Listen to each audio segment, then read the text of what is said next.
nana la nakasha ahada. ṣùgbọ́n yíyọ ẹkùn wa kìí ṣe tó jó o àbẹ̀rù ẹnìkankan. Wano amilun nasabi adami. gbogbo ẹni abáwá ń bá ṣe là á máa bá ṣe pẹ̀lú ládàbí. A single message for a global community, connecting the Yoruba heart to the soul of Islam. àwọn èèyàn ti pè mí gan-an mẹ́sẹ̀gì náà ló ń kà ẹkújọ́ mẹ́ta ṣé kò sáburú ìkọ́nù ìgbà táwọn èèyàn máa pè mí bẹ́ẹ̀ tí mi a sì máa ṣàlàyé. kò sí tọ́fà náà ojú pé wọ́n kàn rí wípé Darul Karam ṣe fúrógámù ìdí ń fa pípẹ́ àtàwọn mẹ́sẹ̀gì sí mi àti wọn máa sọ lọ́pọ̀lọpọ̀ gbà yàtọ̀ sí pé agbẹ́ńtà ń ṣe tó kíkù wa bí sí ó tún ní àwọn májẹ̀mú tí máa tì wá jáde òun lẹ́tọ̀ọ́ máa wá gbọ́ yìí náhánù. Nahnu nahtarimu al-jami'a. àwọn ọmọ Markaz àwọn ọmọ Sheikh Adam àwọn ọmọ Lágége gbogbo èèyàn là á máa pọ́nlé. Lakinnana la nakasha ahada. ṣùgbọ́n yíyọ ẹkùn wa kìí ṣe tó jó o àbẹ̀rù ẹnìkankan. Wano amilun nasabi adami. gbogbo ẹni abáwá ń bá ṣe là á máa bá ṣe pẹ̀lú ládàbí.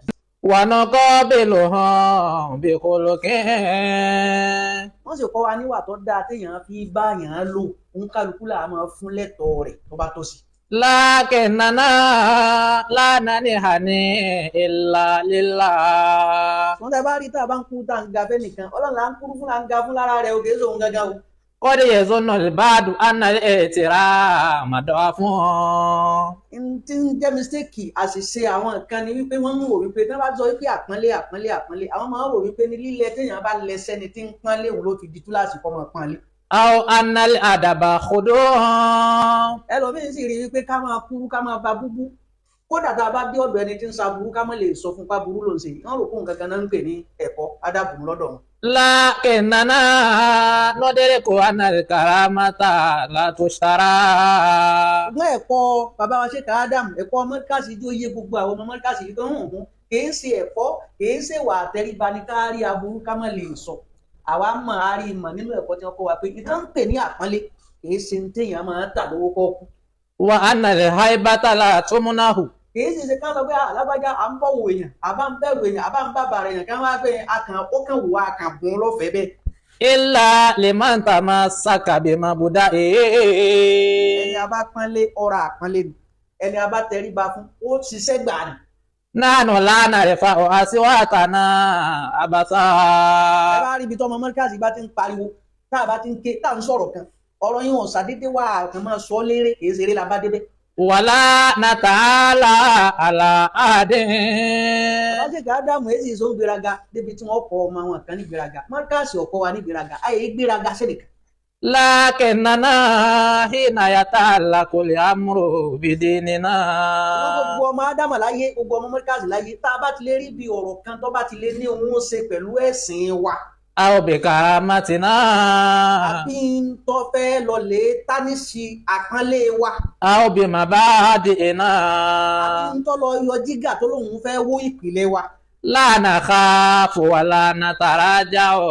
ẹ rí i pé bóńtọ̀ ti lè wò ó ga tó a sọ̀ kalẹ̀ a sì ní dákẹ́ tóun náà bá ti sọ pé tó tí bá ti ń ṣe dáadáa yóò wọn gba séńtì rẹ̀ nítorí bá tẹ̀ fi tẹ́ta dákẹ́ ní tẹnudọ́ mẹ́ta ẹ rí i wípé gbogbo ẹ̀ náà sinmi wọ́n ti fàfà wálẹ̀ fún wa ọ̀sẹ́nìkan tí ń yọ ẹnu sọ̀ sáfà àmọ́ ẹni tó wá yẹ káà náà máa ń nǹkan mi lọ. Fal khawfu makanuhu fil qalbi min Allahi wahdahu. àwọn Markaz yìí mà lámà dájú pé ìbẹ̀rù tá a máa sọ pé ìbẹ̀rù Ọlọ́run nìkan là á máa bẹ̀rù nínú ọkàn níbẹ̀rù Ọlọ́run sì máa wà. Wal khashiyatu la takunu illa minhu subhanahu. àwọn náà ń kọnu èèyàn à ń páyé èèyàn kò sí ẹni tá a páyà tó ju Ọlọ́run lọ.